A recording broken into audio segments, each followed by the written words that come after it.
Links to all our great podcasts, visit hartmanmedia.com. Welcome to the AIPIS show for accredited income property investment specialists and those who aspire to be. If you're a real estate, mortgage, or financial professional, this is the place for you. We'll explore innovative investment analysis, sales, marketing, and income-generating strategies for the most historically proven wealth creator, income property. Learn from the experts as they show you how to build a better business and a better life.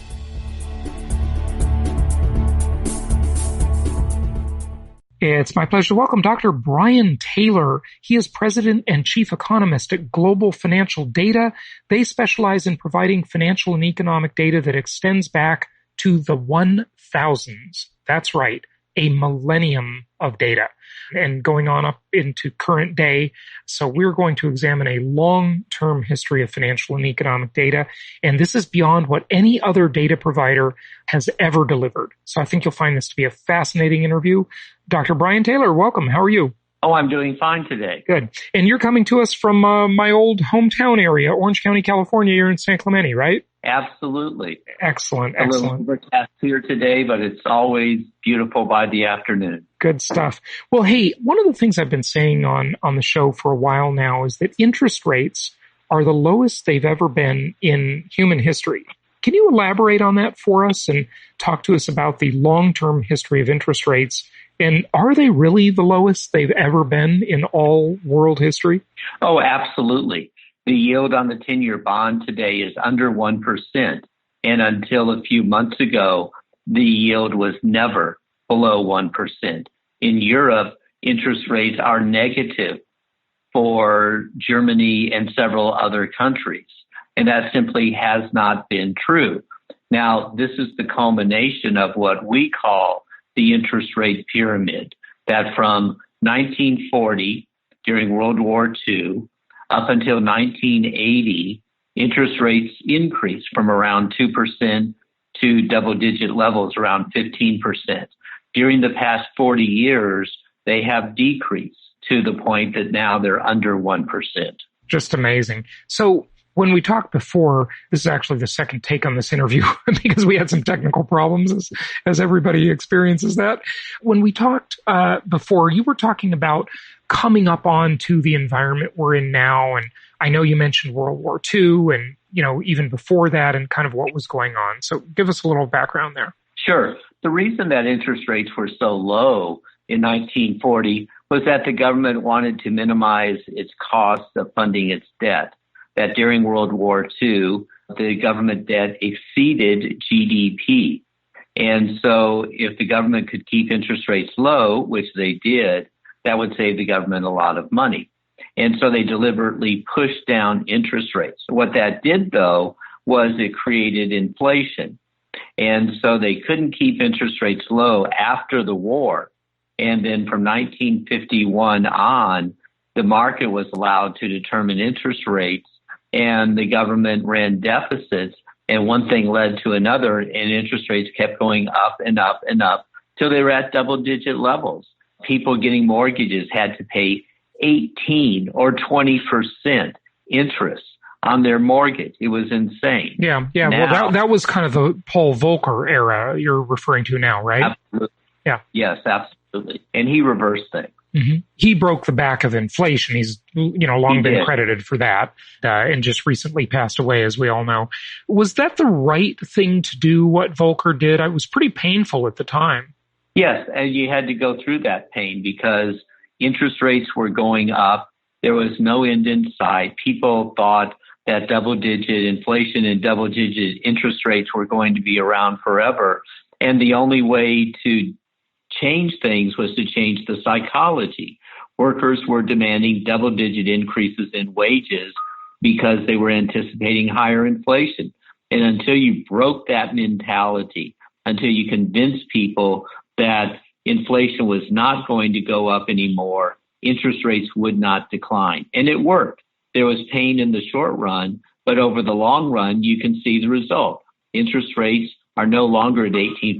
Interest rates now for mortgages are 3% or even 2%. Mm-hmm. So it was a success. So with this engineering of the economy that we have, that's the environment we live in, obviously, are interest rates too low now? Or, I mean, there are good and bad effects on both sides of this equation, right?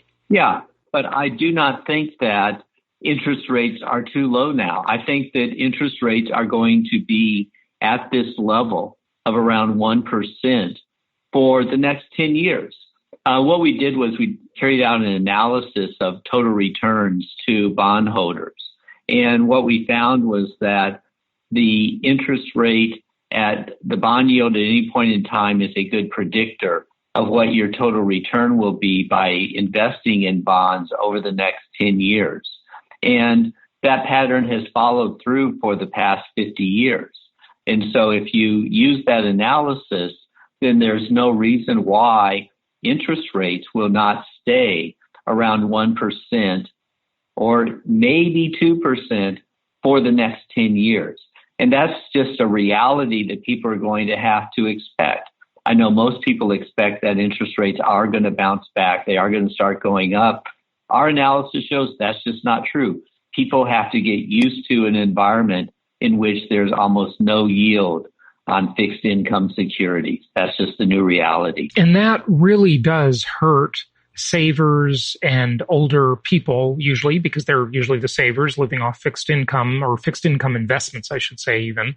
What are your thoughts there? No, that's absolutely true. I mean, there's no place to hide really. The only place where you could get a decent return would be the stock market. But then that involves taking a lot of risk in terms of the ups and downs of the stock market. But don't forget about income property. Real estate is an investment, but yeah. That would be alternative. So basically, the powers that be have pushed people in to really taking more risk, whatever the investment is, because they've got to get some yield somewhere. What are the consequences of that for society? Well, you're just going to have a different mentality. I mean, people have expected for years that they can get a fixed rate of return and rely upon that for their retirement. That's just not going to be true in the future. It's also going to affect the government in terms of pensions, that most of the pension plans are expecting higher rates of return than what they're going to get. That means that the government's going to have to borrow more money in order to pay for all of these pensions, which they have promised. And it's going to start to create a mess over the next 10 years. How they get out of it, I don't know. But it's just a problem they're going to have to face. Is inflation coming? Oh, I mean, it's already here, many would argue. Grocery prices are certainly at a 5-decade high. We know that. But what's the outlook for inflation? I think inflation is going to remain low. I do not see any return to the high inflation of the 1970s. You just have a lack of demand out there, and that's what's really controlling the prices more than the inflationary factors of less supply.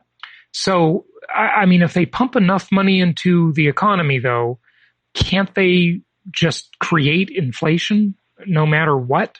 You look at what's happened to housing just in the past 2 months. I mean, the market is off its rocker. It's just unbelievable how housing is just going through the roof right now in terms of demand. There's very little supply. That's got to lead to inflation ultimately, right? With these incredibly low interest rates, or no?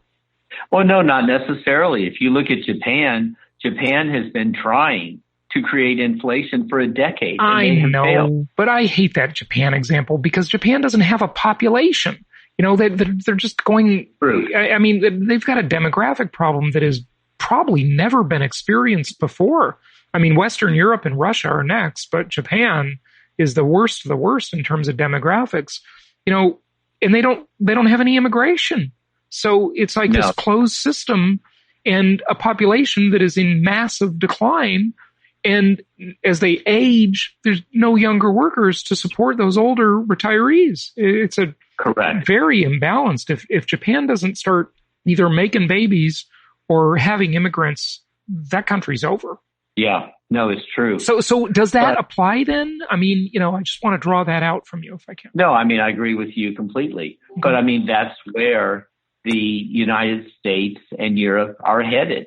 I mean, they're projecting that the population for the world will peak in a few decades and start to go down. Yep. And that's just the reality. And, I see no reason why the stock market 50 years from now won't be very much different from where it is today, simply for that reason.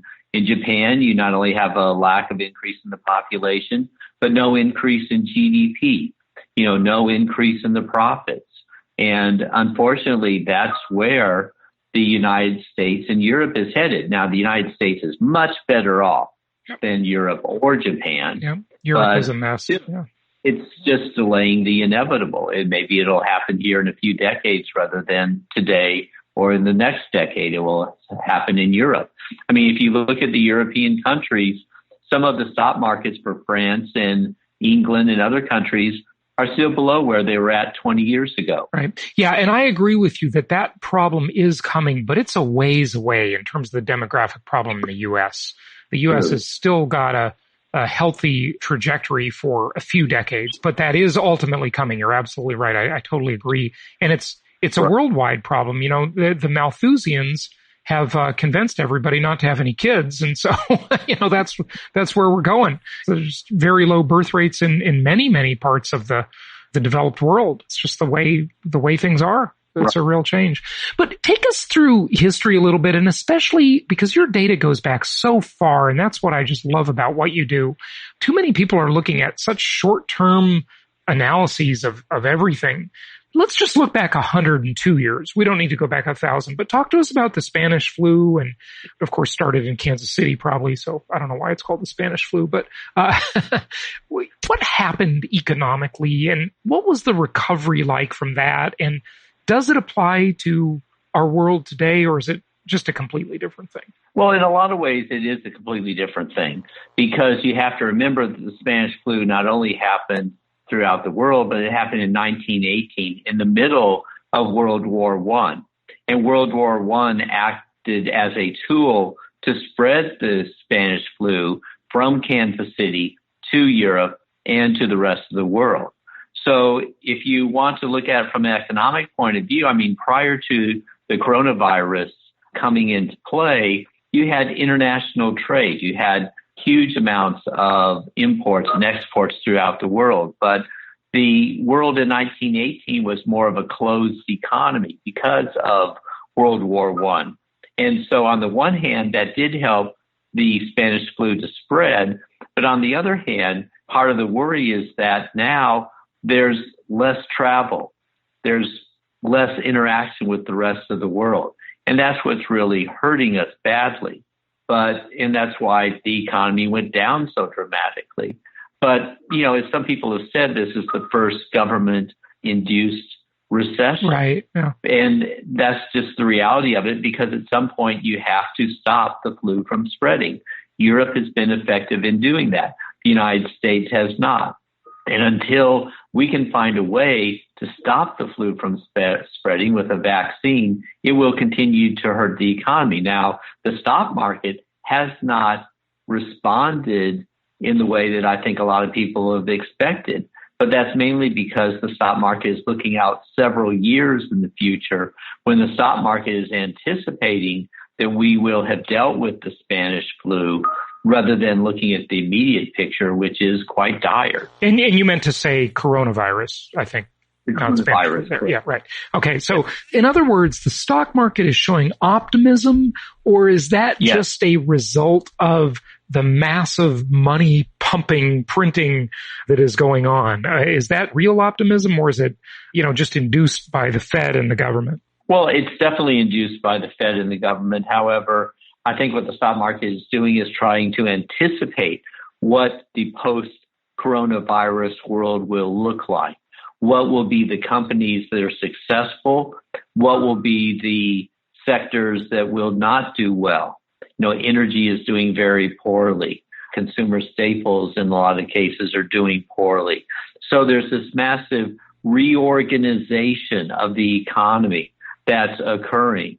And the stock market's trying to anticipate that. Now, they're probably overestimating the good side to companies like Amazon, Apple, the FANG stocks, and underestimating the negative impact to companies like JCPenney and others. But I think that that's what's going on. The stock market is trying to anticipate where we're going to be 5 years from now, what sectors are going to succeed and which ones will fail. Yeah, so when we look at that, actually, let's just talk a little bit more about the Spanish flu, if we can.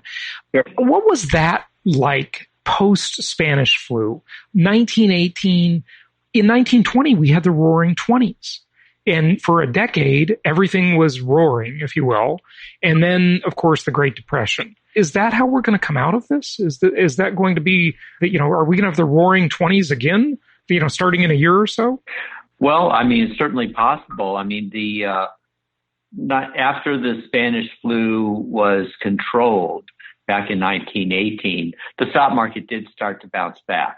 I mean, if you look at the Dow Jones Industrial Average back then, it really sort of tread water in 1918. But then once the war was over, the Spanish flu was taken care of, then the market bounced back.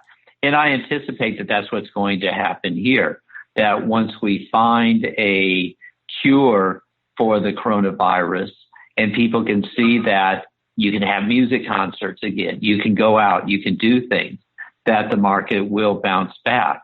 I've been predicting for decades that we're going to have a great bull market in the 2020s.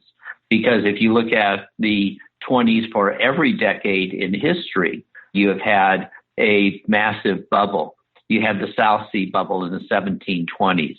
You had the bubble for the South American stocks in the 1820s. You had the Roaring 20s in the 1920s.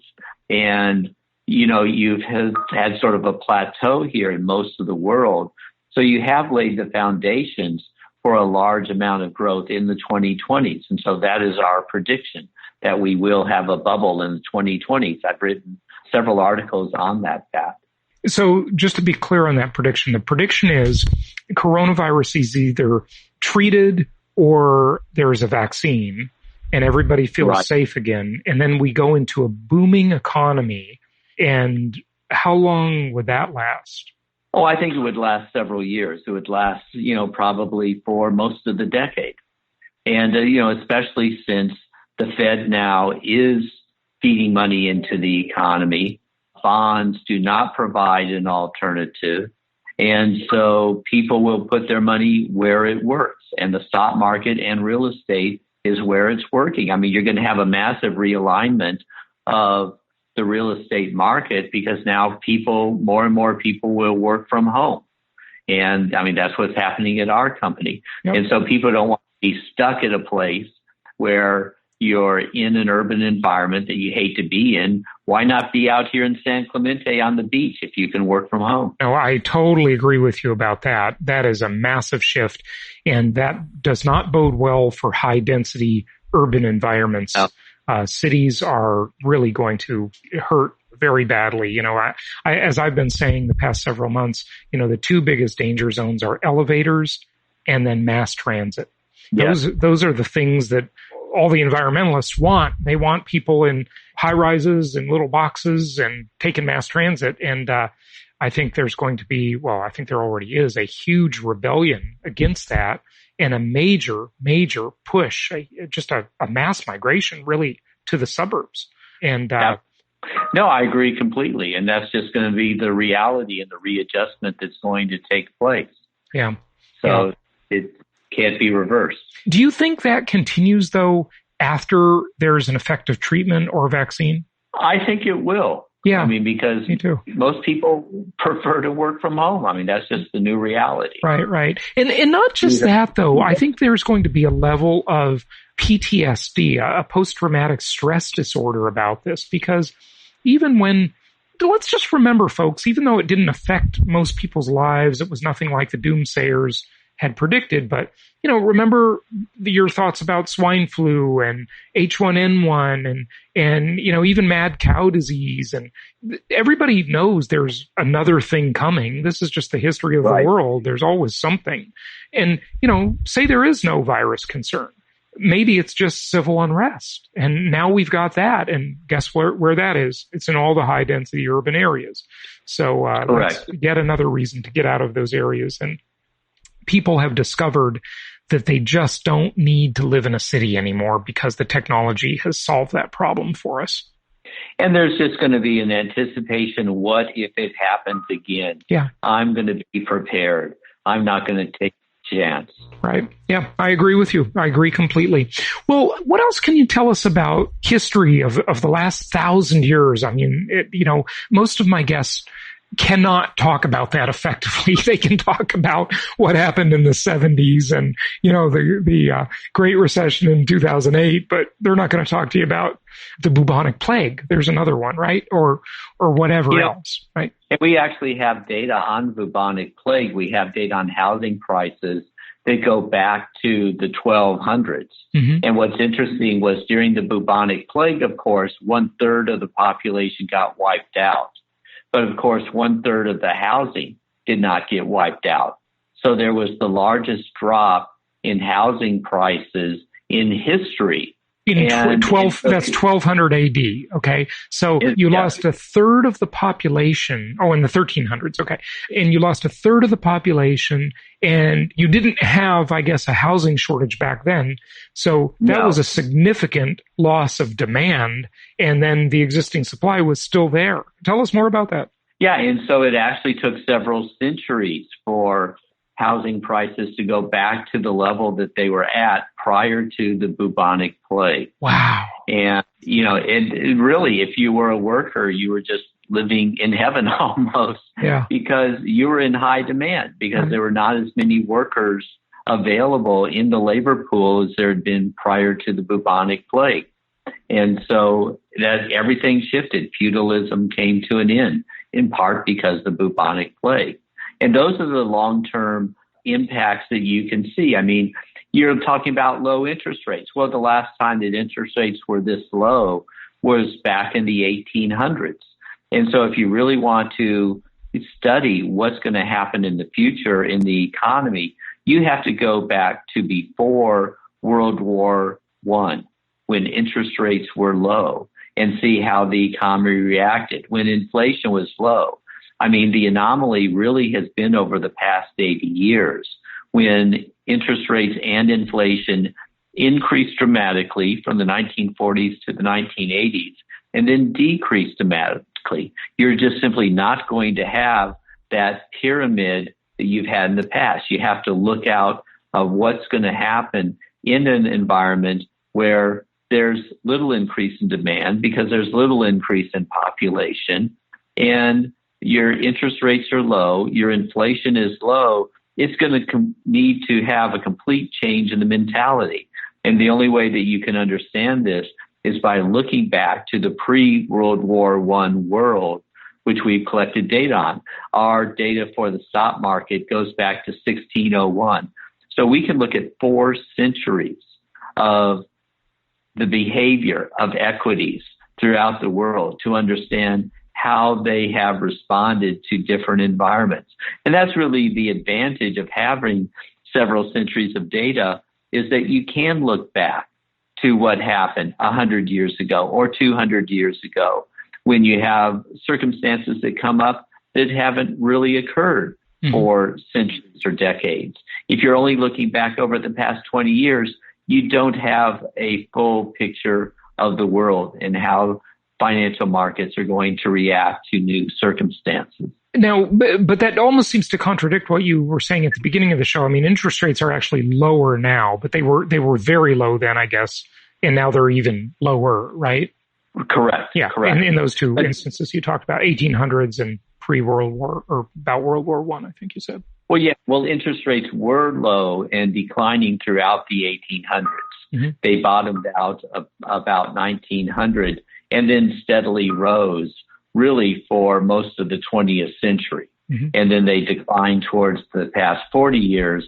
And we think it's going to return to the situation in the 1800s where you have low interest rates. And you have to look at how commodity markets, how real estate markets, how other markets existed in an environment of low interest rates and low inflation, which we anticipate is going to happen in the next 20 or 30 years. So reliability of data, when you go back over such a long time, I mean, you're talking about housing prices in the 12th century. How do we know?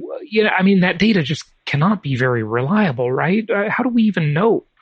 Well, there were monks back then, and monks kept track of all of the prices that their monasteries had to pay. Mm-hmm. And that's our source of the data for, the 1700s, the 1800s. All of these data is available from newspapers. Mm-hmm. And so we go back to the London Times or the Amsterdamse Courant or other papers, and we take the data directly from the newspaper. Oh, interesting. So it'd be similar to going to the Wall Street Journal today. Sure. So we have gone back to the original sources that monks have provided us, that newspapers have provided us, collected the data, organized it into a digital format, and then provided us the centuries of data that we have. Yeah, fantastic. So 800 years ago, it would be monks that we're talking about. But they weren't all over the world. When we talk about, housing prices, in what areas? I mean, it's a big world, obviously. What areas are they addressing? They can't be addressing a worldwide market, right? No, it's mainly Europe. Yeah. Mainly France and England is where the data come from. Okay. The English monasteries collected this data back to the 1200s. There were local city governments in France as well as monasteries that collected it. So yes, I mean, the data is localized to France and England and Italy. And then we use that to extrapolate to the rest of the world. Sure. Yeah. Very interesting. That's fascinating. What else do you want to share with our listeners? Maybe something I haven't asked you, just anything. Well, we just know that it's important to have an understanding of the past in order to anticipate the future. That the world today is similar to where it was 100 years ago. And if you don't look at the past, if you don't look at the stock market, commodity prices, other factors over a long period of time, you're not going to be able to anticipate where we're going to be over the next 10 years. I mean, I think everyone's prediction of higher interest rates and higher inflation is just wrong. I think that we have a new era in which the government is trying to ensure that we don't have high inflation, that we do keep things under control. And that's my contrarian analysis of the market. Yeah. And you say it's contrarian because usually low interest rates create inflation. You're saying this time it's different, right? Yes, this time it's different. Okay. And just to completely understand you, why is it different this time? It's different this time because interest rates will remain low. Right. But that would cause inflationary pressure or no? No. Okay. The lower interest rates are a response to low inflation, not vice versa. So we anticipate that inflation will remain low. If inflation remains low, interest rates remain low. And that's in part because of the lack of demographic growth that is out there and the lack of GDP growth that will come from that. Mm-hmm. Okay. Good stuff. Give out your website. Our website is globalfinancialdata.com. And there are hundreds of articles and blogs that I have written that are up there under the Insights section for people to look at, read, and understand and learn from the past to understand the future. Good stuff. Dr. Bryan Taylor, thanks for joining us. Thank you.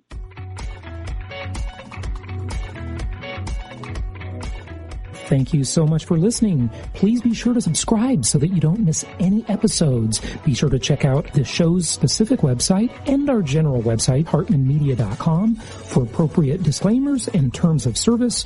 Remember that guest opinions are their own, and if you require specific legal or tax advice or advice in any other specialized area, please consult an appropriate professional. And we also very much appreciate you reviewing the show.